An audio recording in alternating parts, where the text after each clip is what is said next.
오늘 예수님께서는 천국 비유를 우리 가운데 말씀을 하시는데요. 보통 이 천국이라고 하는 것을 우리는 주로 이제 우리가 죽어서 갈 유토피아로 많이 이제껏 생각을 해왔습니다. 최근에도 하버드 대학교의 이븐 알렉산더라고 하는 저명한 뇌과학자가 한 7일 동안 말하자면 이게 사후 세계를 이제 체험을 하게 되었는데요. 그래서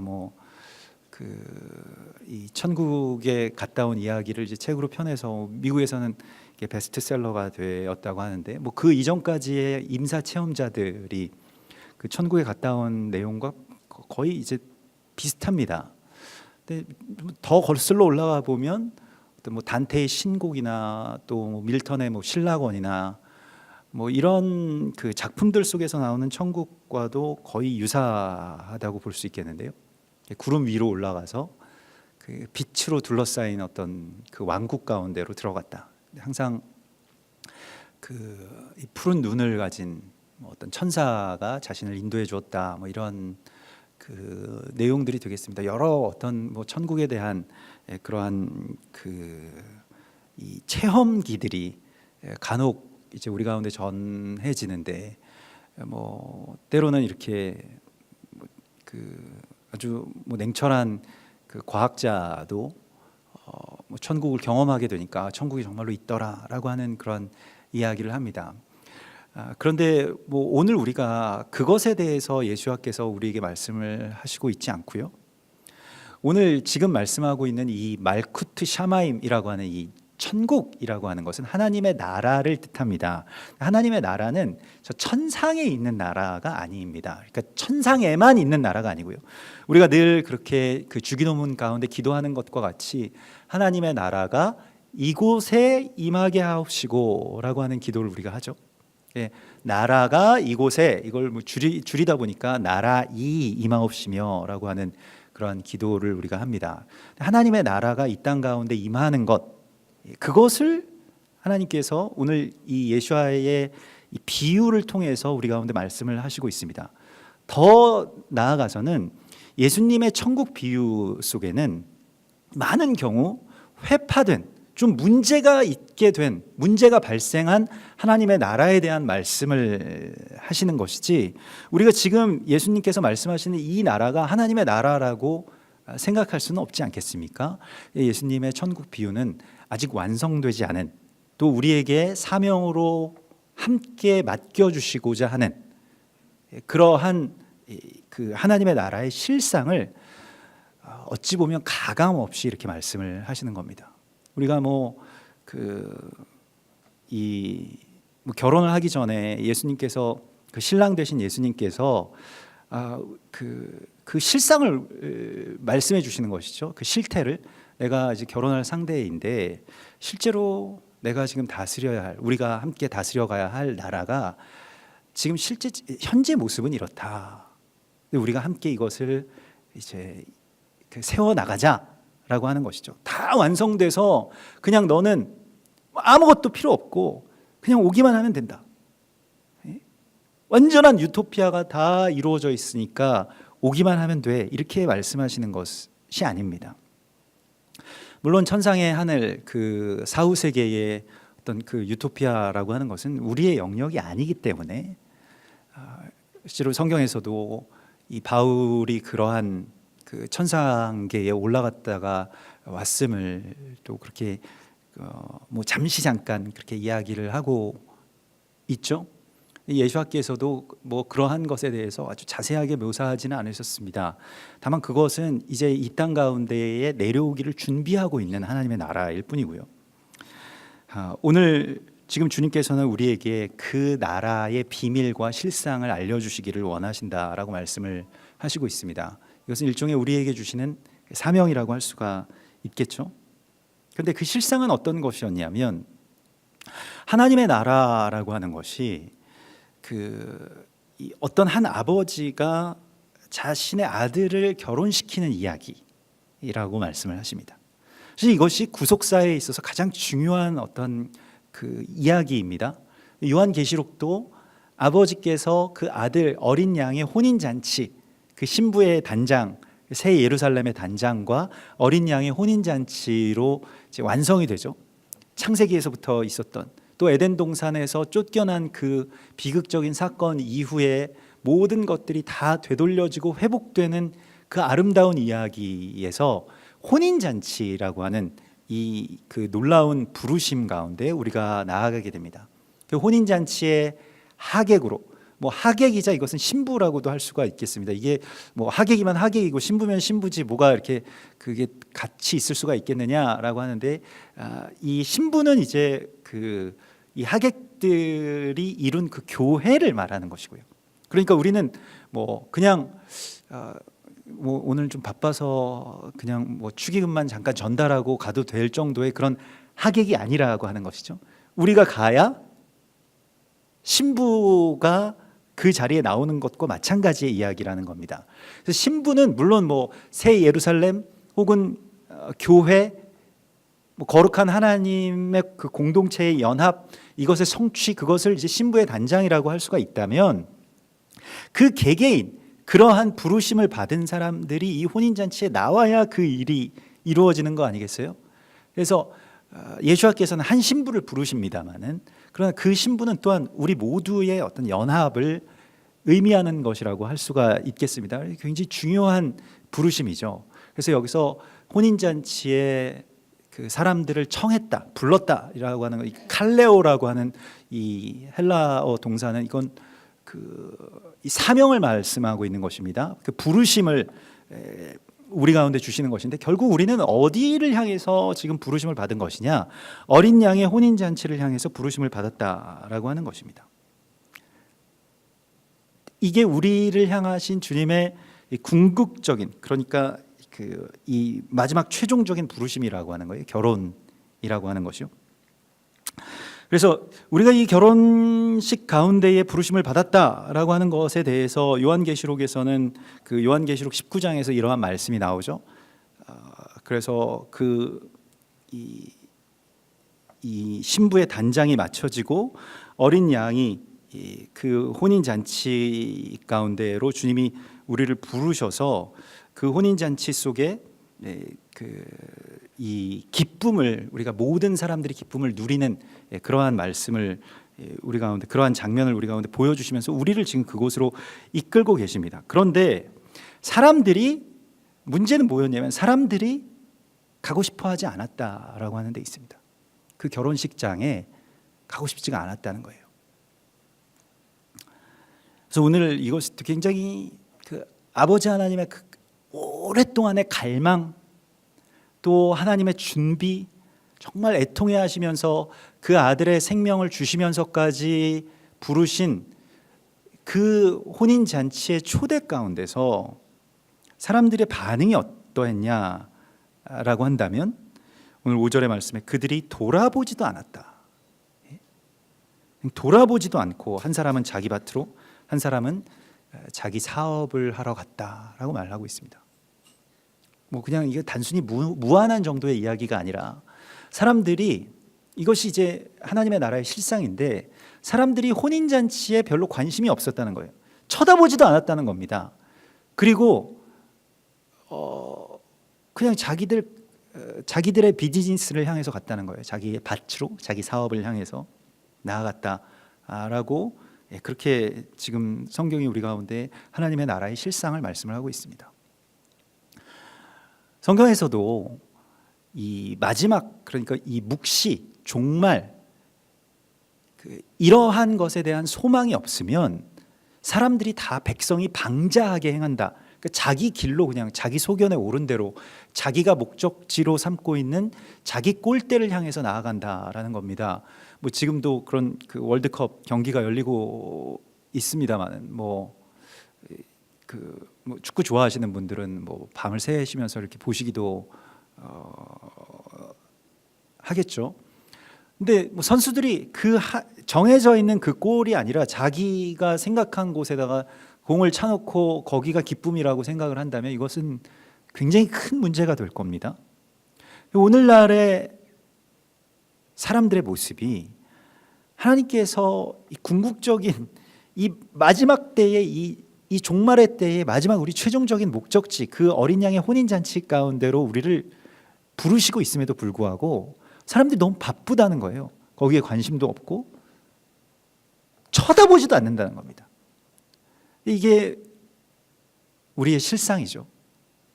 교회가 종말의 때 예수와께서 다시 오실 것, 그분의 신부가 되는 그런 이야기에 별로 그렇게 큰 관심이 없고 자기 일에, 자기 골대에 골을 넣는 것에만 관심이 있고 여기에 적합한 하나님을 깎아 만들고 있기 때문에 하나님의 어떤 본질이 아닌, 물론 하나님의 어떤 성품 가운데는 우리에게 복 주시고 우리가 원하는 것을 하나님도 원하시는 그 아버지로서의 마음이 분명히 있습니다만은 그것만 있는 것이 아니죠.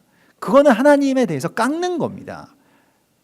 하나님의 본질을, 또 그러한 그 구속사의 계획들을 우리가 다 깎아먹고 내 것만을 나의 표대라고 생각하면서 살아가는 것에 대해서 돌이키라고 주께서 오늘 우리에게 말씀을 하시고 있습니다. 그래서 사람들이 한 사람은 이리로 가고 한 사람은 저리로 가고 각기 그냥 쳐다보지도 않고 그런 얘기 별로 이렇게 관심 기울이지도 않고 한번 뭐 봐주기라도 하면 좋겠는데 봐주지도 않고 간다는 거예요. 이것보다 더 중요한 이야기가 있다, 나에게는. 그 사실은 우리에게 있어서 내가 뭘 예배하고 있는지가 여기에서 이제 판가름이 되는데, 내가 가장 원하고 있는 것이 사실은 나의 예배입니다. 내가 뭘 원하고 있는가? 거기에서 산자와 죽은 자의 경계가 드러나는 이야기가 오늘 이 천국의 이야기, 천국의 실상의 이야기라고 하는 것입니다. 먼저는 사람들이 가장 원하고 있는 것의 대표적인 것은 사실은 자신들이 이 일을 해서 뭐 더 나아가서는 이제 궁극적으로 돈을 버는 거죠. 그래서 말세에 고통하는 때가 이르게 되면 우리 디모데후서 3장에서도 이 말씀이 나오지 않습니까? 말세에 너는 이것을 알아야 된다. 말세에는 고통하는 때가 이르러서 사람들이 돈을 사랑하게 돼서 그 돈을 사랑함이 일만 악의 뿌리가 되고, 그것이 어떻게 되냐면 일만 악이 되는데 그 일만 악의 뿌리가 되면서 많은 사람들이 근심으로써 자기를 찌르게 된다. 돈 사랑하는 것 때문에 모든 걱정에 우리 거의 대부분은 다 돈이 없는 것 때문에 있다는 거예요. 그것이 우리의 걱정의 그 모든 것을 다 지배하고 있습니다. 근데 디모데전서 6장에서는 오직 너 하나님의 사람아 이것들을 피하라고 말씀을 하고 있습니다. 그러니까 돈을 사랑함에 대해서 피하라고 말씀을 하시고요. 믿음의 선한 싸움을 싸우라고 말씀을 하시고 있습니다. 이것과 이 만모니즘과 우리가 얼마나 많은 싸움을 벌여야 되는지 모르겠습니다. 사실 뒤에 나오는 이 그 바리새인들의 이야기와 사두개인들의 이야기가 꼭 이것입니다. 당시에 존경받는 종교 지도자들이라고 일컬어졌던 바리새인들은 자신들도 하나님 잘 믿는다고 생각을 했고요. 사람들도 그럭저럭 인정해주는 어떤 나름의 직분자들이었습니다. 바리새파라고 하면 그 당시에서는 굉장히 정통주의자, 하나님 잘 믿고 뭐 몇 대의 뭐 어떤 신앙을 갖고 뭐 주일 성수하고 뭐 이런 사람들이죠. 사두개인들은 뭐 바리새파랑 라이벌들이었습니다만은 사두개인들은 그 사독 제사장 그 계통의 말하자면 종교인들이었습니다. 공인된 종교인들. 그런데 이 국가의 지원을 얻고 국가에서 공인하는 그러한 종교적인 지도자들이었고요. 바리새파 사람들은 사람들의 어떤 인기를 등에 업은 그러한 그 종교인들이었습니다. 뭐 오늘날로 치면 이게 종교에서도 뭐 좌파 우파 이렇게 될 수 있을까요? 사람들이 많이 좋아하고 혹은 국가에서 그 완전하게 권력을 차지하고 있는 이런 그 양쪽의 계통의 사람들인데 다 예수님께 와서 지금 무언가를 그 시험하고 있습니다. 무언가를 질문하고 있는데 이것은 사실은 뭐 그들이 걸려 있는 올가미가 무엇인지를 알게 하는 것인데요. 첫 번째로 바리새파 사람들이 와서 예수님께 질문하는 것은 이 시저에게 그 헌금을 하는 게 맞느냐? 이게 세금이라고 하는 것이 그냥 단순히 로마 시대에는 그 세금이 아니라 그 일종의 제사장에게 바치는 헌금과도 같이 여겨졌습니다. 이게 그 황제라고 하는 말을 그 뭐 이 로마어로 뭐 폰티펙스 막시무스라고 하는데, 이 폰티펙스 막시무스라고 하는 것은 대제사장, 태양신의 대제사장이라고 하는 그런 뜻을 갖고 있습니다. 그러니까 그 황제는 그냥 세상만 통치하는 그런 왕 통치자로서, 정치적인 그런 군주로서가 아니라 굉장히 종교적인 어떤 영역까지를 담당하고 있었던 사람입니다. 특별히 이것을 본격화했던 자가 바로 그 시저죠. 뭐 우리가 알고 있는 그 여기서는 뭐 가이사라고 이렇게 불려지는데 그 시저입니다. 자신을 태양신의 아들이라고 그렇게 부르라고 했고, 죽으면 태양신이 된다라고 그렇게 믿게끔 했던 그 당시에 어떤 그 로마 세계관의 중심에 서 있던 인물이죠. 그러니까 이 사람한테 세금을 바친다라고 하는 것에 대해서 많은 이스라엘 사람들이, 많은 유대인들이 이것을 굉장히 그 마음에 그 억울함으로 갖고 있고, 또 이 억울한 분노, 그런 적개심들이 모여서 애국심이 되고요. 또 이 애국심과 같이 연결돼서 바리새파 사람들이 같이 그러면 우리가 로마에 대항해서 싸우자, 뭐 이런 식으로 이제 된 겁니다. 그런데 이것에 대해서 이제 많은 어떤 군중의 지지를 받고 있던 예수님께 나와서 세금을 바치는 게, 그 가이사에게 헌금을 바치는 게 맞느냐, 그 대제사장에게 우리가 헌금을 내야 되냐, 뭐 이런 질문을 하고 있는 것이죠. 그리고 거기에서 헤롯 당, 그러니까 실제로 그 헤롯이라고 하는 인물은 그 에돔 사람임에도 불구하고 로마의 황제인 그 시저에게 가서 막 무릎을 꿇고 애걸해서 지금 이 땅의 어떤 통치권을 얻어낸 사람이거든요. 로마에 굉장히 잘 보여야 되고, 여기에서 좀 반란의 기미가 있는 사람들은 다 잡아다가 이제 그 사형하는, 그 처형하는 그러한 역할을 했던 사람들을 데리고 온 겁니다. 그래서 여기서 예수님을 잡아 넣으려고 지금 이 일들을 하고 있는 것이죠. 근데 예수님께서 지금 여기에 대하여서 그 돈에 그려져 있는 그 인물이 시저 아니냐, 그거 그냥 시저에게 주어버려라, 이렇게 말을 하고 있는 거예요. 사람들의 애국심이라고 하는 것, 그 사실은 하나님의 나라를 정말로 진정으로 생각하는 그 회복을 위한 것이 아니고, 사실 더 깊숙한 내면에는 돈을 사랑함이 있다라고 하는 것을 예수님께서 그렇게 드러내 보여주시고 있습니다. 한 사람이 두 주인을 섬기지 못한다. 이게 그 마태복음 6장에 나오는 말씀이죠. 한 사람은 두 주인을 섬길 수 없다. 여기서 주인이라고 하는 말이 이제 바알이라고 하는데, 오늘도 이제 그런 말, 이 혼인, 결혼, 이것을 다른 말로 바알이라고도 합니다. 그러니까 주인을 모시는 일이라고 하는 것이죠. 그것을 이제 이 결혼이라고 하는 그런 용어를 그렇게 이 바알이라고 이렇게 그 말을 하기도 했고요.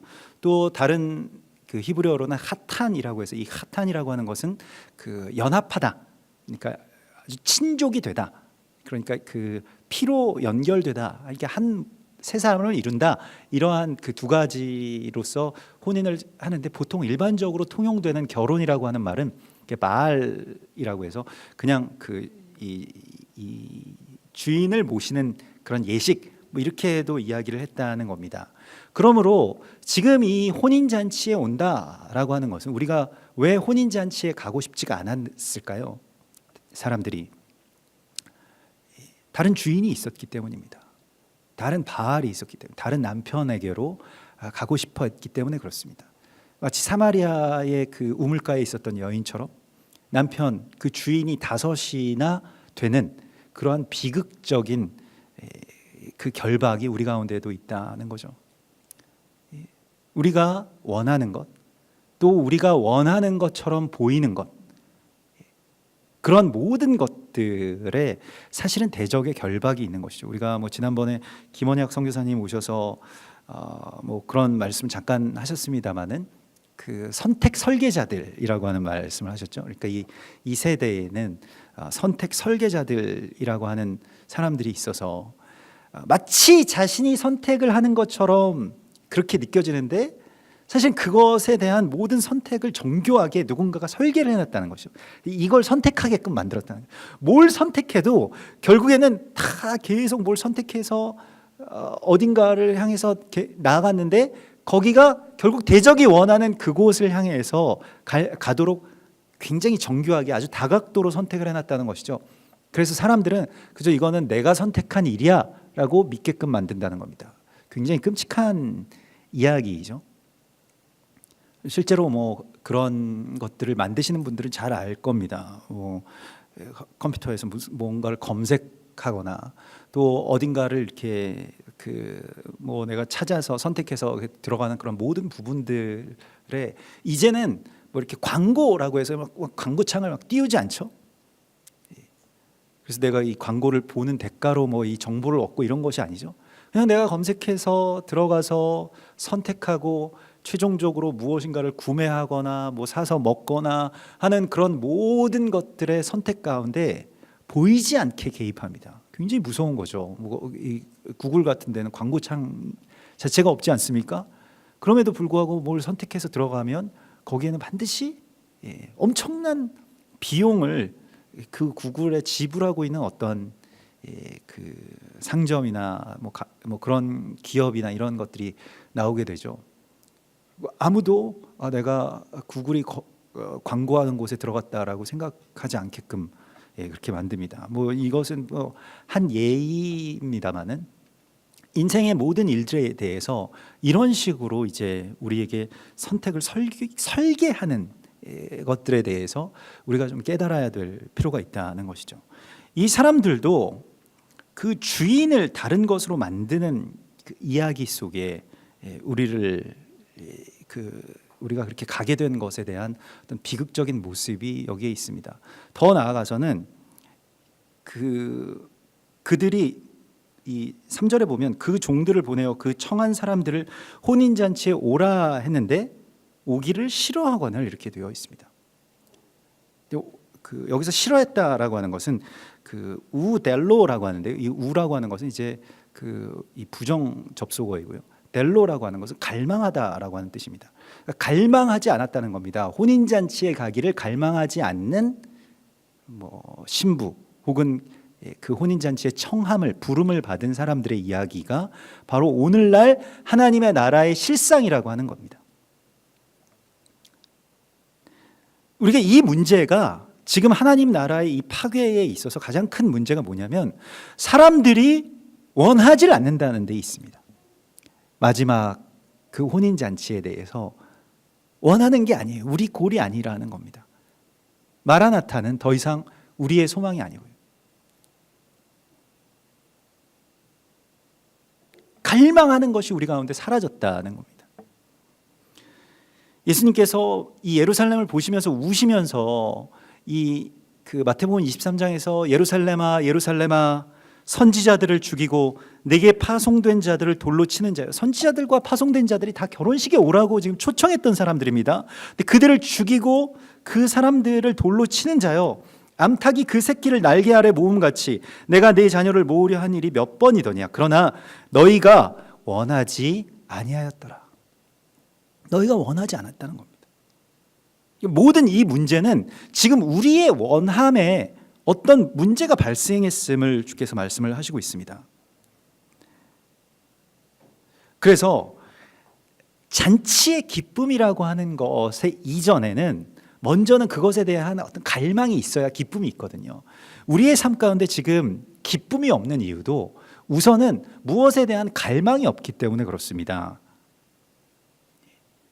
정말 간절하게 원하는 것이 이루어졌을 때 기쁨이 있는 것이죠. 물론 뭐 이루어지지 않아도 그 원함 자체에도 아주 큰 기쁨이 있는 것을 우리가 보게 됩니다. 근데 우리의 비극은 무엇을 원할 수 없는, 무엇을 원하기에는, 하나님이 원하는 것을 우리가 함께 원하기에는 우리가 너무 바쁜 우리의 일상의 삶 가운데 있는 것이죠. 로마서 7장에서 바울이 거기에 대해서 통곡합니다. 오호라 나는 곤고한 사람이로다 이렇게 말하죠. 이 사망의 몸에서 누가 나를 건져내랴. 그 바울의 그 통곡은 어디에서 올까요? 내가 원하는 것이 하나님 원하는 것이 아닌 것에 대한 통곡이 있습니다. 그런데 그 바울이 그 내적인 어떤 이 갈등을 벗어나서 승리하는 이야기가 또한 로마서의 이야기이죠. 우리 주 그리스도 예수로 말미암아. 이게 로마서 7장 24절과 25절의 사이에서 정말 바울이 막 울부짖는 그런 울부짖음이 있고요. 우리 안에도 우리의 욕망이라고 하는 것과 우리의 어떤 소망, 그러니까 하나님의 원함 사이에 이 갈등이 있는 거예요. 근데 뭐 그 갈등만 있어도 참 우리 가운데 좋겠는데, 사실 갈등조차도 우리 안에서 사라져서 완전히 다 삼켜져 버리게 되지 않습니까? 이게 우리가 그래서 25절에 우리 주 그리스도 예수로 말미암아 하나님께 감사하리로다. 그런즉 내 자신이 마음으로는 하나님의 법을, 육신으로는 죄의 법을 원하노라라고 그렇게 말을 하고 있습니다. 우리 뭘 원하고 있는가? 라고 하는 것에 대해서 바울이 아주 솔직하고 또 아주 정교하게 그것을 밝혀냈는데, 사실 이것이 믿음이라고 하는 것이 바로 여기에 있습니다. 우리가 믿음이라고 하는 것은 우리의 육신과 심령을 놓고 또 우리의 가정, 우리의 교회 안에서 펼쳐지는 어떤 전쟁과 같은 것인데요. 믿음이라고 하는 말이 우리가 뭐 이걸 그 믿음이라고 하는 것을 뭐 faith라고 쓰기도 하고 뭐 believe라고도 하기도 하지 않습니까?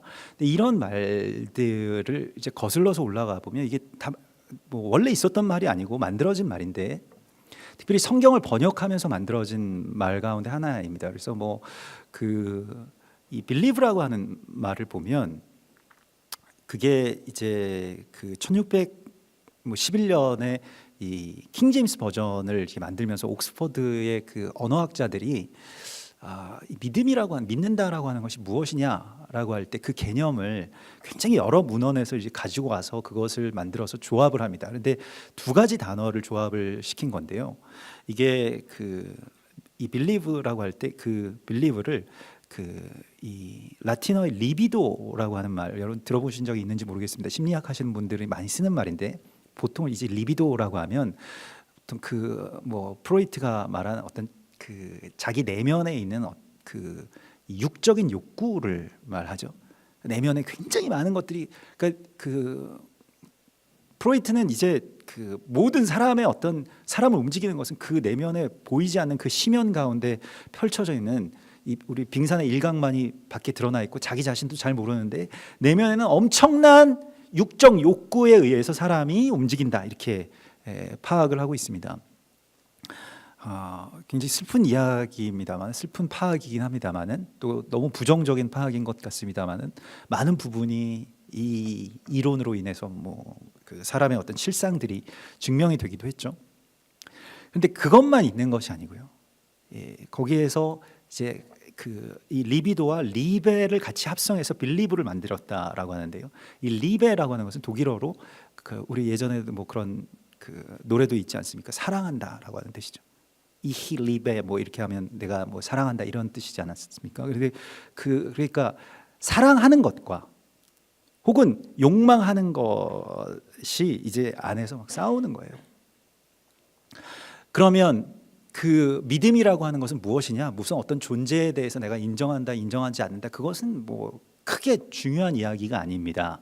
그래서 원래의 이 원래 믿음이라고 하는 말의 라틴어를 보면 크레도라고 하는데, 이 크레도라고 하는 것은 이 코르, 그러니까 이 심장이 이 나래한다는 뜻인데요. 이게 저도 라틴어 할 줄 모릅니다만은, 심장이 계속 끊임없이 어딘가에 정렬된다는 뜻입니다. 그러니까 심장이라고 하는 것, 이 코르라고 하는 것은 내가 무엇을 간절하게 원하는 것, 내가 정말로 갈망하는 것, 자기 정신의 중심, 자기 세계의 중심, 이것이 이제 이 나래, 곧 계속해서 어딘가를 향해서 이렇게 다시 재배치된다. 이 나래라고 하는 것은요, 다시 제자리로 돌아간다, 이런 뜻입니다. 신부의 단장도요, 이 코스메오라고 하죠. 코스메오라고 하는 것도 우주가 제 자리로 돌아가는 것을 말합니다. 자기 본질로 돌아가는 것을 말하는 것이고요. 심장이 자기 자리로 돌아가는 것을 말하는 것이고요. 믿음이라고 하는 것은 결국 우리가 무엇을 갈망하느냐에 관한 이야기라고 하는 것입니다. 그래서 우리가 마태복음에서 예수님께서 변화산에서 내려오시면서 이 마가복음 9장에서 이렇게 말씀하시죠. 믿음이 없는 세대요, 내가 어느 때까지 너희를 참으며 어느 때까지 너희와 함께 있으리요 라고 하면서 그들을 책망하시면서 그 책망이, 그 세대에 대한, 믿음이 없는 세대에 대한 책망이 무엇입니까? 그 아버지와 아들을 데리고 오라고 말하죠. 아들은 간질에 걸렸는데, 간질이 아니라 이 귀 못 듣고 말 못하게 하는 귀신에 들린 그 아들이 있고요. 그 아들 때문에 굉장히 고생하는, 맨날 뭐 어디 길에서 쓰러지는 그 자녀 때문에 고생하는 그 아비의 이야기가 믿음 없는 세대의 특징이라는 거예요. 이게 아비와 자녀가 분리되어서 서로 분열되어서 자녀들은 말 못 듣고 말하지 못하는 귀신에 완전히 다 결박되어 있죠. 그 우리의 자녀들이 우리 말을 듣습니까? 또 우리의 자녀들이 뭐 우리에게 자기들의 속마음을 이야기할 수 있는 어떤 능력이 있습니까? 아, 몰라, 이거밖에 못하잖아요. 그래서 이 심각한 상황 가운데서 예수님께서 이것이 믿음이 없는 세대라고 말씀을 하고 있습니다. 믿음이라고 하는 것은 무엇이냐? 그러면 이것에 대한 연합, 그러니까 아비의 마음이 자녀들에게로 돌이켜지고 자녀들의 마음이 아비들에게로 돌이켜지는 이것에 대한 마음을 우리 가운데 부어주시겠다라고 하는 것인데요. 여기서 예수님께서 그 아버지에게 이렇게 말씀을 하시죠. 할 수 있거든이 무슨 말이냐? 믿는 자에게는 능치 못한 일이 없느니라, 이렇게 말씀을 하실 때에 그 아버지가 먼저 각성을 합니다. 그래서 그 아이의, 곧 그 아이의 아버지가 소리를 질러 이르되 내가 믿나이다, 나의 믿음 없는 것을 도와주소서. 우리가 적어도 우리의 마음 가운데서 우리가 이것을 우리 안에 있는 어떤 이 원함, 이 간절한 원함이라고 하는 것이 점점 어딘가를 다른 것을 원하는 것으로 윤색되고 사단이 그것을 선택하게 하고, 또 더 나아가서는 아예 다른 것을 원하지도 못하고 그냥 그 원함 자체, 그 크레도, 그 믿음의 어떤 근원인 그 무언가 내가 어딘가를 향해서 내 심장이 뛰는 그런 거를 사라져버리게 한다는 데에 우리의 문제가 있습니다. 여러분이 가장 원하시는 것은 무엇입니까? 여러분 꿈이 있으십니까? 여러분 소망, 소원이 무엇입니까? 무엇을 소원하면서 우리가 지금 살아가고 있습니까? 우리의 지금 현재의 모습은 이 믿음을 완전히 잃어버린 거예요. 믿음이라고 하는 것은 바라는 것의 실상이라고 말씀을 하고 있습니다. 근데 바람이 없기 때문에 믿음이 없는 거예요. 그 실상이 우리 가운데 없는 겁니다. 뭘 원하면서 우리가 살아가느냐인데에 우리의 문제가 있습니다. 뭐 그것이 뭐 리비도여도 좋고, 우리 육체의 어떤 욕망이어도 좋고, 뭐 하나님께서 원하시는 것도 좋고, 아무튼 그 뭘 원하는가라고 하는 것에 대해서 우리가 다시 생각해야 됩니다. 그리고 그 안에서 하나님 앞에 내게 하나님의 그 원함을, 그것은 하나님의 사랑은 하나님이 나를 원하시는 데에 있습니다. 하나님이 나를 사랑하시는데 그냥 난 널 사랑해, 너 알아서 해라, 이렇게 말씀하시지 않습니다. 하나님은 우리를 사랑하시면 꼭 하나님은 우리를 부르십니다.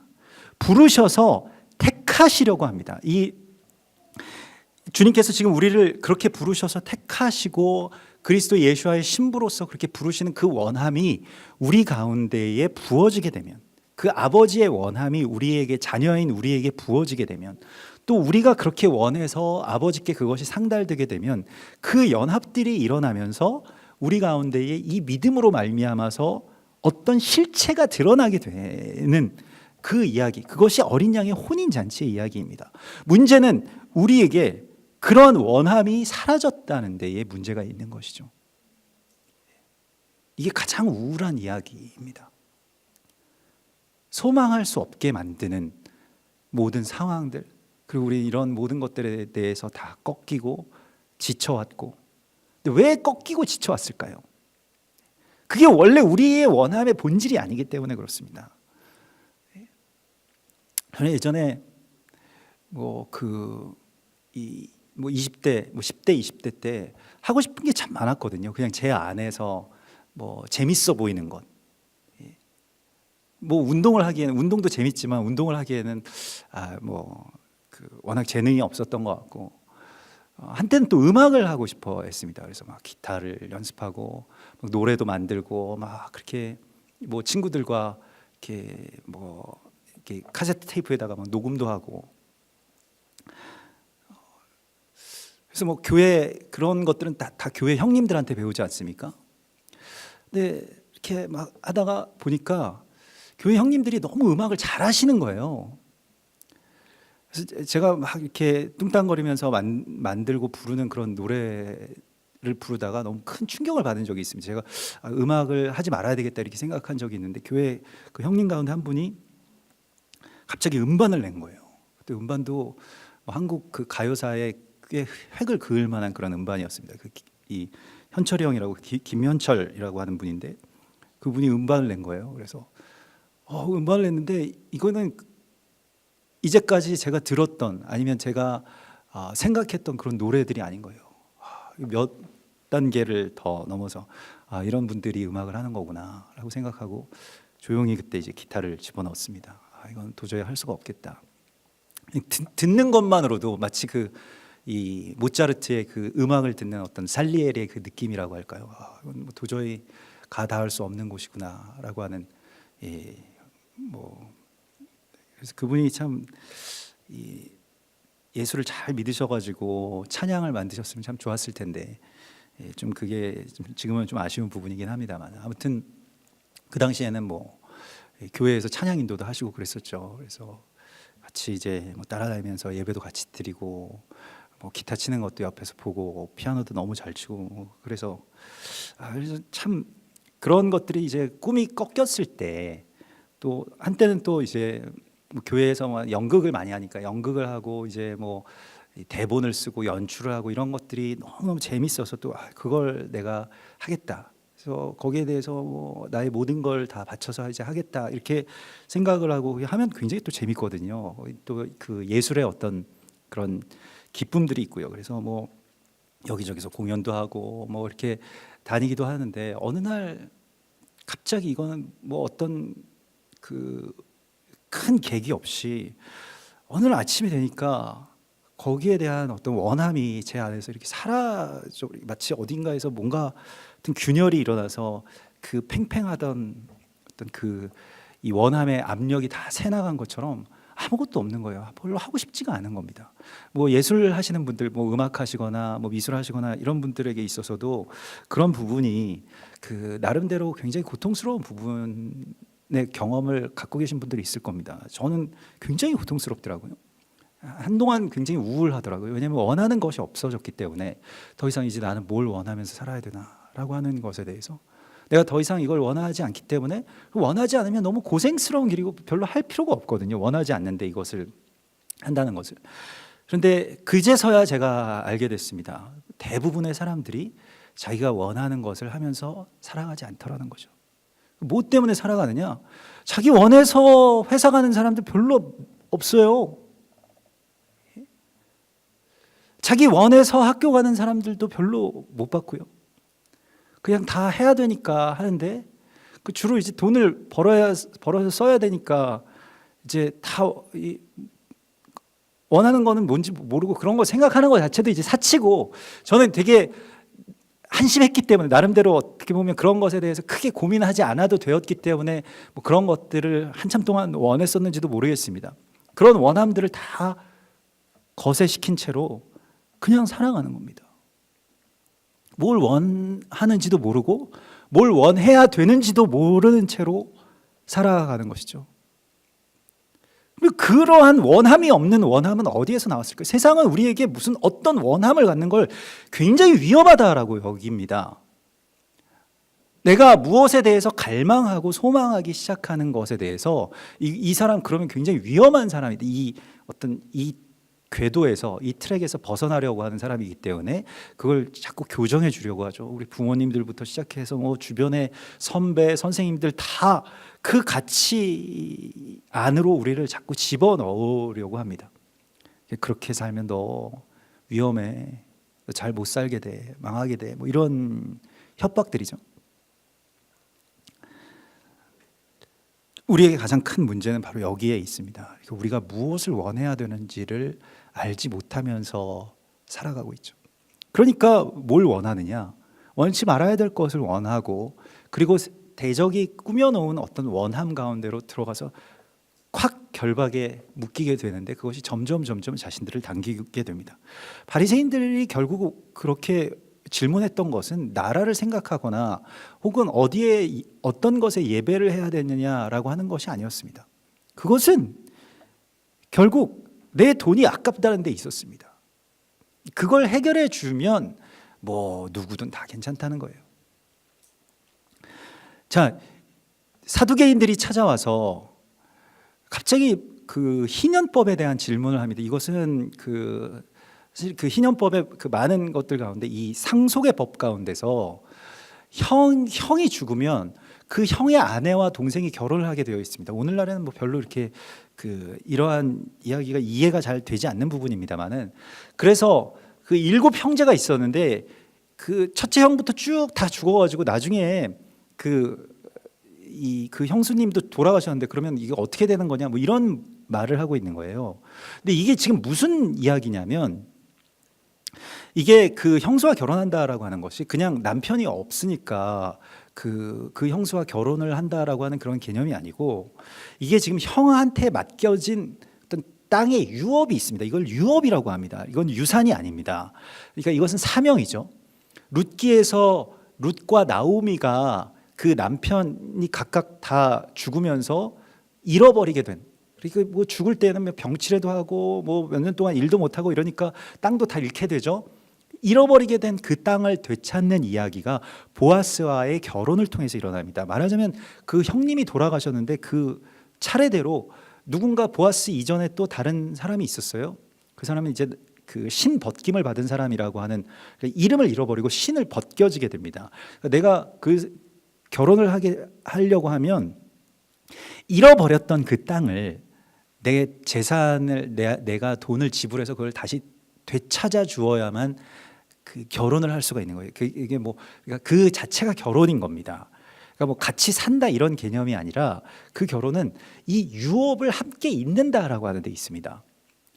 이게 희년법인데, 그런데 누군가 나의 친척이, 나의 형이, 나의 동생이 이런 것에 대해서 잃었으면 내가 그것을 되찾주어 대신 그것을 물러 주어야 될, 그러니까 땅값을 물르고 땅을 되찾아 와야 될 사명이 있습니다. 근데 이 이야기를 하지 않고 그 아내가 그럼 누구 소유입니까? 지금 이 이야기를 하고 있다는 거예요. 예수님께서 너희가 말씀도 알지 못하고, 여기서 사두개인들에게 굉장히 어떤 책망을 하십니다. 너희가 하나님의 말씀도 알지 못하고 하나님의 능력도 알지 못하는도다. 너희 완전히 오해하였도다라고 말을 하고 있습니다. 하나님의 말씀을 읽어보질 못했냐고 다시 반문하고 계시는 것이죠. 이건 소유에 대한 문제가 아닌데, 다 그러니까 돈 때문에 왜곡된 이 말씀과 신앙에 대한 또 애국심, 종교 이런 것들에 대해서 돌이키라고 주께서 지금 우리에게 말씀을 하시고 있습니다. 그리고 하나님이 원하시는 것 가운데 그리스도 예수께서 원하시는 것을 나도 원하게 되는 바로 그 지점, 거기가 바로 결혼의 기쁨 가운데로 들어가는 지점입니다. 우리의 기쁨이라고 하는 것은 하나님이 원하시는 것을 내가 원하게 되는 그때에만 우리에게 참된 기쁨이 들어오게 됩니다. 이것이 하나님의 마음에 합한 자로서의 기쁨입니다. 하나님께서 지금 우리에게 그것을 주시기를 원하시는 거예요. 그런데 우리가 매여 있는 것이 너무나도 많이 있습니다. 그리고 내가 잘못해서 선택한 것들이 있어서 그것을 끝까지 증명하고 싶어 합니다. 그래서 오히려 이런 부르심을 그냥 여기서 안 가는 것조차 아니라, 여기서 나중에 크게 전쟁이 일어나죠. 그냥 돌아간 사람들은 그래도 좀 뭐 무관심한 거일 수는 있겠는데, 거기서 더 나아가서 그 말을 전하러 온 사람들을 죽였다는 거예요. 그리고 그것 때문에 하나님께서 거기서 그 아버지는 군대를 일으켜서 가서 그 마을을 완전히 다 황폐하게 초토화했다는 겁니다. 이건 마지막 때의 전쟁과 같은 이야기입니다. 마지막 때에, 그날에는 스바냐서 3장에 내가 절기로 말미암아서 근심하는 자들을 모을 것이고 그들에게 칭찬과 명성을 얻게 할 것이라고 말씀을 하셨습니다.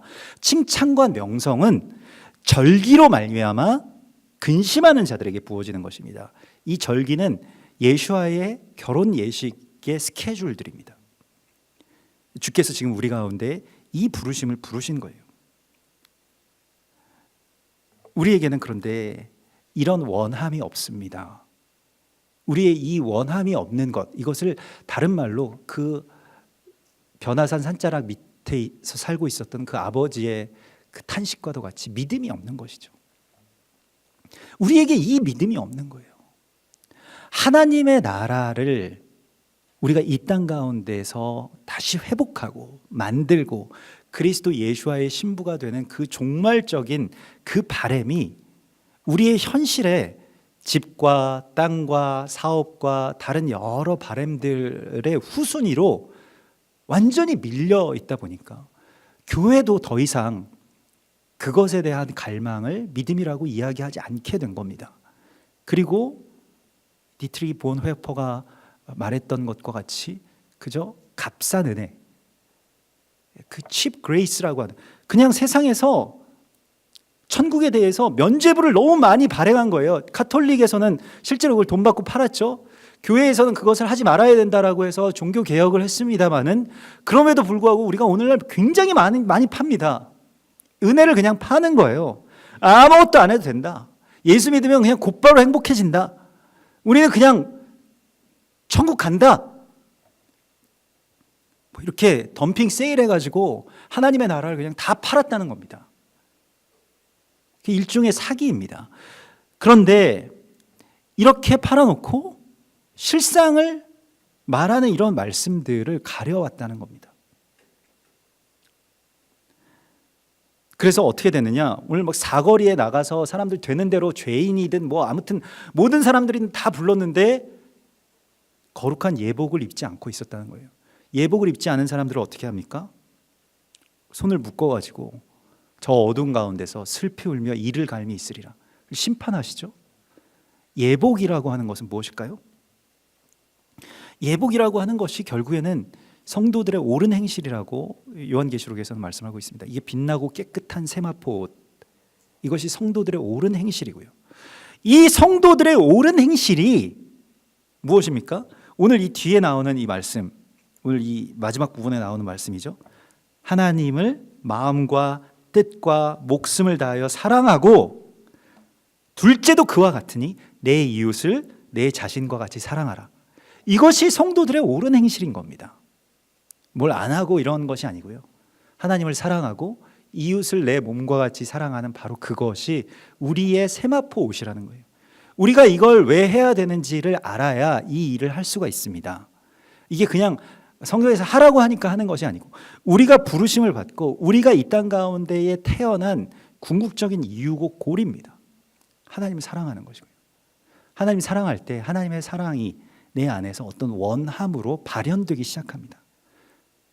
그럼 여러분, 우리가 지금 내가 이때까지 원해왔던 것 혹은 내가 원하지도 못하고 그저 현실의 상황 때문에 혹은 녹록지 않은 우리의 어떤 생활 때문에 원하지도 못해왔던 것들에 관해서 하나님이 우리를 오늘 부르셔서 하나님이 원하시는 것이 무엇인지를 우리에게 밝히 보여주셨습니다. 이것이 우리 미가서 6장 8절의 말씀과도 연결되지 않습니까? 사람아, 주께서 선한 것이 무엇임을 내게 보이셨으니. 주님이 원하시는 것은 인자를 사랑하고 공의를 행하고 주와 동행하는 것이라고 말씀을 하셨습니다. 우리가 지금 성도들의 옳은 행실이라고 하는 거창한 것 아닙니다. 우리가 오늘 하나님께 나와서 이와 같이 예배하면서 주님, 제가 전에 하나님의 나라와 우리 그리스도 예수를 후순위로 밀어놨던 것들을 다시 되돌려서 주님을 원하는 그 갈망 가운데로 나도 가닿기를 원합니다. 우리 오래전에 믿음의 선배들 아브라함이나 또 다윗이나 그렇게 하나님만을 원했던 분들처럼 또 예수와와 같이 우리도 주님 원하시는 것을 나도 원할 수 있는 자가 되게 해달라고 우리가 그렇게 구하시면 주님께서 그 믿음을, 그 원함을 우리 가운데 주시겠다고 약속하십니다. 그리고 마지막 때에 이 어린 양의 혼인 잔치 가운데 정말로 우리가 기대해서 신부가 결혼식에 나아갈 때 아무 옷이나 그냥 뭐 추리닝에 뭐 스레빠 끌고 이렇게 나가진 않지 않겠습니까? 오랫동안 준비하고 기다리고 또 그것에 대해서 알아보고 갈망하고 하면서 이렇게 결혼식을 준비하는 것이죠. 오늘 이 결혼잔치의 청함을 받은 이 이야기는 또한 요한복음 2장의 가나의 혼인잔치의 이야기와도 같이 연결이 됩니다. 결혼식에 포도주가 떨어진, 기쁨이 떨어진 그 이야기, 갈망이 없어진 그 현재의 우리들의 모습 가운데 뭐 어떤 중보자의 그런 그 예표적인 인물이라고 할 수 있는 어머니 마리아가 이렇게 말합니다. 무슨 말이든지 저분이 하시는 대로 해라. 그래서 물떠온 하인들만이 아는 그 기쁨들을 그 가나의 혼인잔치 가운데서 회복시켜 주시고죠. 그리고 그리스도 예수와의 보혈로 그 모든 것들을 다 채워주시고 우리의 비어있고 공허하고 이제는 내가 더 이상 원하는 것이 무엇인지, 그냥 우리가 굉장히 모호한 것들을 원하고 있고 뭐 그냥 잘 되는 것, 자식들 잘 되는 것, 걱정 없이 사는 것, 이거 우리가 원해야 되는 건 아닙니다. 걱정 없이 사는 삶이라고 하는 것은 사실은 없는 겁니다. 이거 우리가 이룰 수 있는 건 아니고요. 다만 우리가 구하는 그 소망이 우리 안에서 새롭게 세워지기를 주께서 우리를 부르고 계신 것입니다. 예전에 우리나라의 성도들은 통일에 대한 소망이 있었습니다. 지금 그것도 없는 것 같아요. 한 세 사람을 이루고 하나님의 거룩한 그리스도 예수와의 신부로서 이 땅에 신부의 단장이 이루어지는 것을 우리가 소망하게 되는 그 은혜, 그것이 오늘 우리가 구할 때에 우리 가운데 부어질 주님의 은혜입니다. 이 참되고 값진 은혜를 하나님께서 우리 가운데 부어주시겠다고 약속하십니다. 같이 기도하겠습니다. 하나님 감사합니다. 우리 이 마지막 때에 우리가 무엇을 구하고 원하여야 되는지 알지 못하고 그저 한 사람은 밭으로, 한 사람은 자기 사업을 하기 위해서 떠나갔고 또 다른 사람은 그러한 말 자체를 재앙으로 여기고 또 분노로서 이 모든 것들을 덮어왔음을 주님 불쌍히 여겨주시고 우리에게 참된 회개가 있게 하여 주시고 하나님의 나라를 향한 또 하나님의 시간을 향한 또 신부됨을 향한 갈망이 우리 안에 있게 하여 주시옵소서. 우리의 이 믿음 없음을 불쌍히 여겨주시고 또 자녀의 세대인 우리가 듣지 못하고 말하지 못하는 그러한 타협 가운데에 머물지 않게 하시고 이 마지막 때에 하나님의 원하심과 나의 원함이 온전하게 합하여지는 참된 기쁨을 우리들 다 누릴 수 있도록 인도하여 주시옵소서. 우리의 마음 가운데 다시 주님을 향한 새 소망을 세워주시고 또 그것을 향해서 나아갈 수 있는 힘을 부어주실 것을 믿습니다. 우리가 원하오니 주여 이 모든 일들을 행하게 하여 주시옵소서. 오직 너희는 택하신 족속이요 왕 같은 제사장들이라고 말씀하신 주님의 말씀이 우리들 모두에게서 성취되게 하여 주시옵소서. 거룩하신 예수와 메시아의 이름으로 감사하며 기도드리옵나이다. 아멘.